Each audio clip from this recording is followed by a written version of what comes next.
Goebbels ஒன்னு சொல்லுவாங்க, கேள்விப்பட்டிருக்கோம், பார்த்தது கிடையாது. ஆனா இப்ப பாக்குறோம், பாஜக தலைவர்லாம் கோயபிள்ஸ் தான்.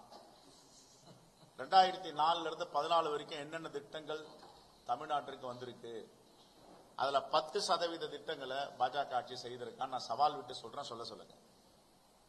10% சாலைகள் ஆகட்டும், மேம்பாலங்கள் ஆகட்டும், கட்டுமான பணிகள் ஆகட்டும், ரயில்வே துறையாகட்டும், துறைமுகங்கள் ஆகட்டும், கல்வித்துறையாகட்டும். ஒன்னே ஒன்னு சொல்றாங்க, இந்தியாவில் இல்ல உலகத்திலே யாரும் சிந்தித்து பார்க்க முடியாத திட்டங்கள். ரைட் ஃபார் ஃபுட், உணவு பாதுகாப்பு திட்டம் யாரு கொண்டு வந்தது? ரைட் ஃபார் எஜுகேஷன் யாரு கொண்டு வந்தது?